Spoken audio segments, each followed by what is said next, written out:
Let us revise digital documentation for class 10th. The first topic is create and apply styles in the document. So, what is a style? A style is a set of formats that you can apply to selected pages, text, frames, and other elements in your document to quickly change their appearance.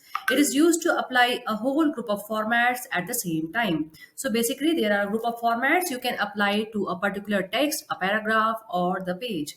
Styles help improve consistency in a document. They also make major formatting changes easy.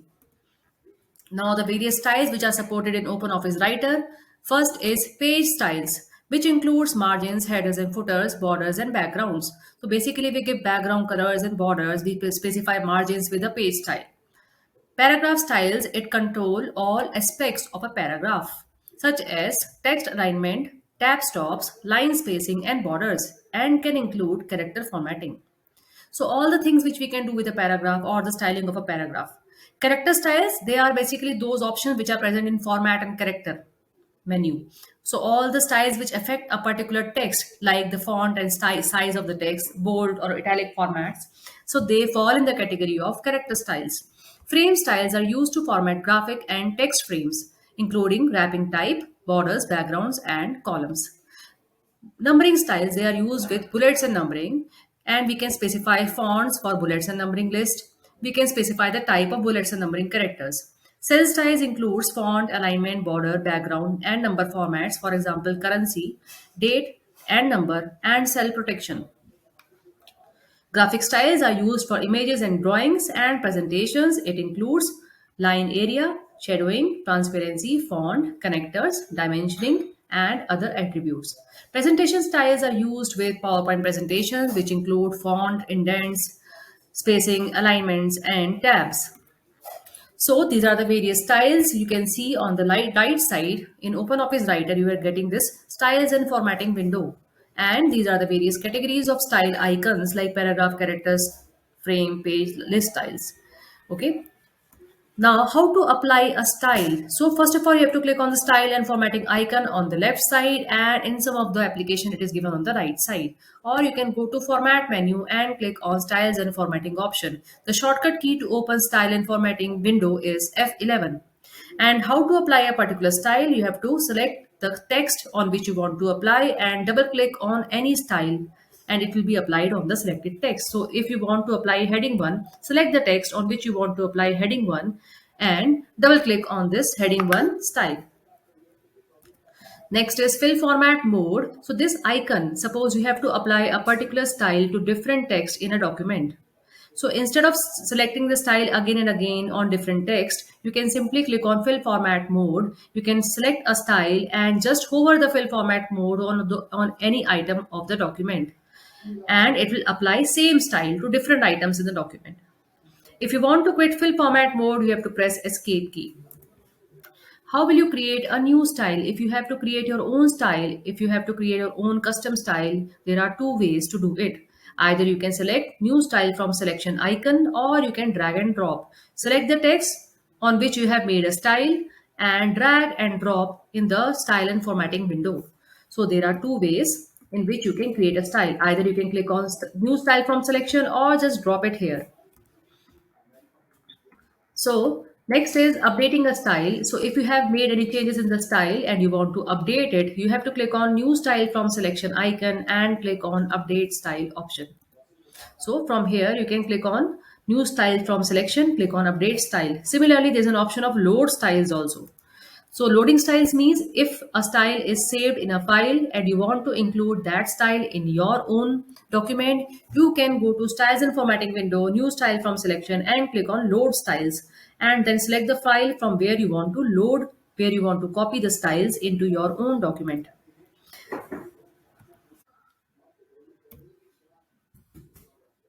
The next topic is insert and use images. There are various ways in which we can insert an image in a document. The first option is drag and drop. Simply open the web file browser. The file browser is the file explorer you have to open. Locate the file which you want, locate the image, drag it to the document. Second is If you have a picture saved in your system, you can go to Insert menu, Picture from File, and select the image file. Third is you can insert an image from the clipboard. So you have to press Ctrl C on the image and go to your document and press Ctrl V. So when you press Ctrl V, that particular image will be saved in the clipboard, and from there you can simply press Ctrl V. So Ctrl C and Ctrl V to copy and paste. If your system is connected to a scanner, you can go to Insert Picture Scan and select Source. So you can also insert a picture after scanning it from a scanner. You can also use OpenOffice gallery option. This is the icon for gallery, and you have to click on the gallery icon. If you can't get this icon, you can go to tools and gallery, and from there you can select any type of picture which you want to insert into your document. So these are the various ways of inserting an image. Now there are various effects which we can use with an image. You can change color of the image to grayscale by selecting the graphics mode option. Then you can also flip your image vertically or horizontally. These are the two icons for flipping your image. Color, you can modify the individual red, green, blue color combination of the image as well as control the brightness, contrast and gamma of the image. This tool is used for transparency. It is generally used when you have to include an image as a watermark in your document.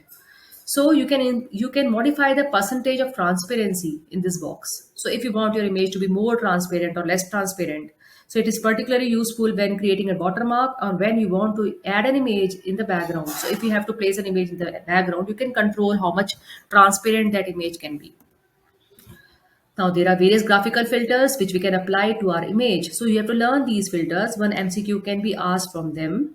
So I'll just read out some of them for you. Invert means it will invert the color values of a color image or brightness values of a grayscale image. Smooth, soften the contrast of an image. Sharpen, increase the contrast on an image. Remove noise. Remove noise means it removes single pixels from an image. Solarization, it mimics the effects of too much light in a picture. Aging simulates the effect of time on a picture. Posterize makes a picture appears like a painting by reducing number of colors used.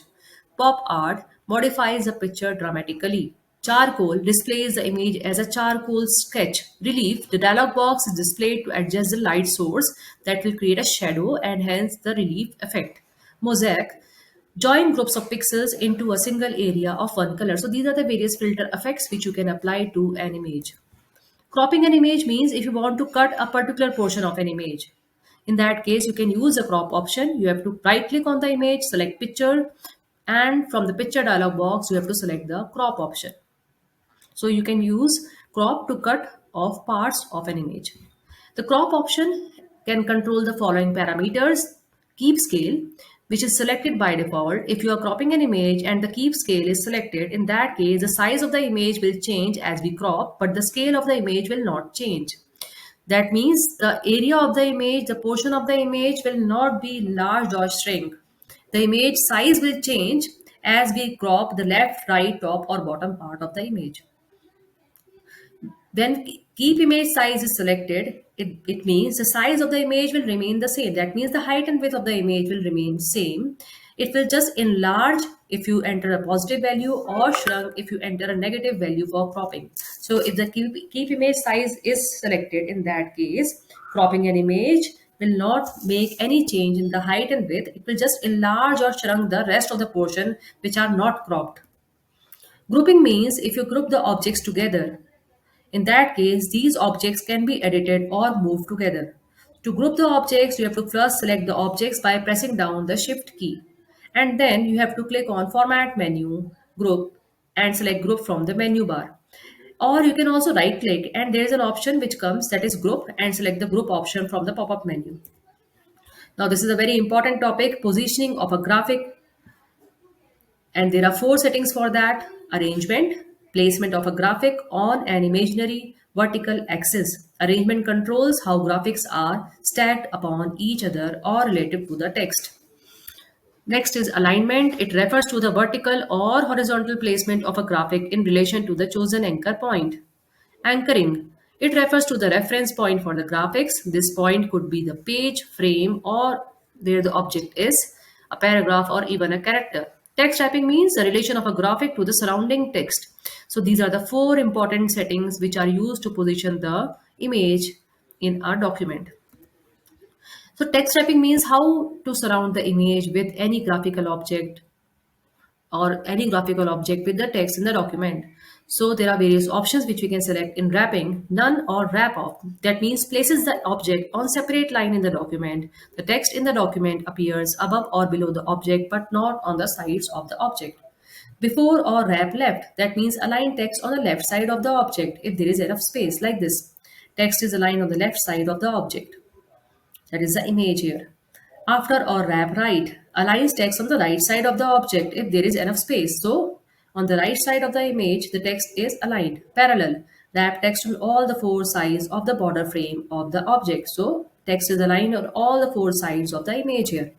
Wrap through, it keeps the image on the top of the text and places the text in the back side of the image. So, the text will come in the back of the image. Optical page wrap automatically wraps text to the left, to the right, or on all the four corners of the border frame of the object. If the distance between the object and the page margin is less than 2 cm, the text is not wrapped. Page wrap. It surrounds the text as per the size of the image. In background, it sends the image in the background of the text and text will come in front of the image. All these settings for positioning of image can be done using format menu. So all these options, alignment, arrange, wrap, and anchor, they are all present in format menu. The third topic is create and use template. So what is a template? A template is a model that you can use to create other documents. So you can use a template for business reports in which you can create a company's logo. You can change the background color. You can put the name of the company or address of the company in the template. New documents will be created from this template and it will always have the company's logo or whatever information you have stored in your template. The template can contain anything like text, graphics, styles, and user specific setup information. And how to create a template? If you have to create your own template, there are two ways. One is you can first of all design the template and then go to file, templates, and save and give a name to the template. So basically the templates will be saved with OTT extension. Extension of the template file is OTT. Creating a template using a wizard. So you can also create a template using wizard. You have to go to file, wizard, select the type of template required and go through a series of steps. So there are two ways. You can go to file, template, save and save the template file with the extension OTT, file or wizard, and then select the type of template required. Setting a custom template as a default. If you have created a template and you want to set that as the default template for your documents, you can go to file, go to templates and click on organize. Then click on the commands button and set and choose set as default template and select the template which you want to set. So whenever you create a new document now, you can click on by choosing the option of file new. Instead of creating a blank document, the document will be created from the template which you have made. Now, if you want to again reset the default template, you can go back to the commands button and choose reset default template. The next topic is create and customize table of contents. So what is table of contents? Table of content is just like an index of a book. Like in the index of your book, if you find chapter numbers, chapter names, and the page number on which those chapters are. Similarly, table of content is just like an index for your document. But make sure before making your table of content, the heading should be styled consistently in the document. Now to create table of contents, go to insert menu, select index and tables and click on index and tables option again. The index and table window has 5 tabs. 4 of them are used while creating a table of content. Use the index table tab to set the table attributes. We can use the entries and styles tab to format the table entries. We can use the background tab to change the background color of the table of contents. The use of protected against manual changes is that if this option is ticked, in that case, you won't be able to accidentally change any content of the index of the table or table of contents. That means if this option is ticked, protecting against manual changes, in that case, you won't be able to delete or add or make changes in table of content. For that, you have to right click and then only you will be able to edit table of content. So we will see that later on using the entries tab. So the structure line displays the elements for the entries in that level. The levels are like heading 1, heading 2. So whichever level you click, it will display the structure line for that particular level. It has different elements. So the first button is E hash. E hash represents the chapter number. E represents the entry text. The T button represents a tab stop. The hash button represents a page number. The LS button, LS stands for link start. So this represents the starting of a hyperlink. This button doesn't appear on the default structure line. It will appear only when you click on the hyperlink button. Similarly, LE button, LE stands for link end. It represents the end of the hyperlink. This button also doesn't appear on the default structure line. It will come only when you click on the hyperlink button. So E hash, E, T, hash, LS, LE. You should know the meaning of each of these buttons. What do these buttons represent? How to edit table of content. So you cannot manually change table of content. You have, if you have selected the protected against manual changes, you have to right click and choose edit index table to make some changes. And similarly, if you have to update, if you have made any changes in the document, you can right click and choose in update index and table to update the table as per the changes in the document. You can also delete table of contents by right clicking and choose delete index table. So all these options, editing, updating, deleting, they are all in the right click menu. The next topic is mail merge. So what is mail merge? Mail merge is a method of taking data from a database, spreadsheet, or any other fine form of structured data and inserting it into documents like letters, mailing labels, or name tags. It saves your energy and time to send letters or bulk emails to multiple addresses. So suppose if you have to send invitation letter to people and you have to place their name, address, phone number, or other data on each letter. So you can use mail merge instead of typing the letters again and again for each person individually. So mail merge involves the following type of files. Main document.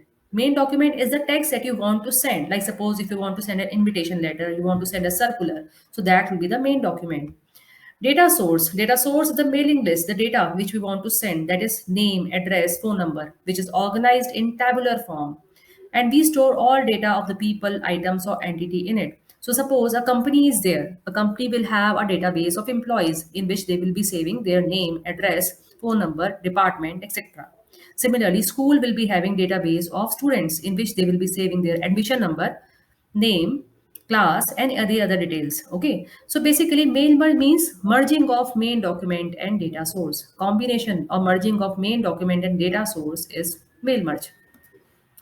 What type of data document can be created using mail merge? Labels and email message. To create mailing labels to paste on individual cards, etc. are. So basically, if you have to use mail merge, first of all type and format the document which you want to send. Like suppose you have to send a circular. So you type the circular or type the letter which you want to send, go to tools menu and click on mail merge wizard. So it is in tools menu, and then you will have to go to a series of steps which are there in this wizard. To create a data source in mail merge, you have to click on select address list. So either the data source is already there. If it is not there, you can click on create to create a new database. Type of data that can be used as data source in mail merge. It can be a spreadsheet, it can be a text file, any particular type of address book, or any type of database like Access or MySQL. So mail merge is merging of main document with the data source.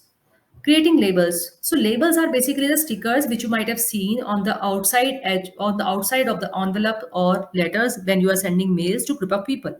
So these mailing labels you can create by using the option of, you have to go to file menu, click on new, click on labels.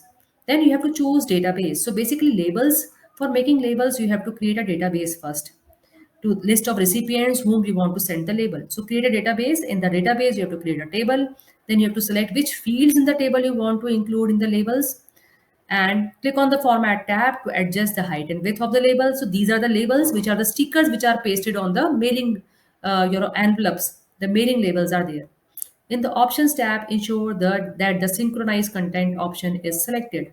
You can click on save, enter brand and type of the label and click on OK. Similarly, to print label, you have to go to File, Print, and then click on Yes. So, File New Labels, this is used to create a new label, and you have to select a database from where you want to um, take the data. And format is used to adjust the width and height of the label. So that was all. All the best.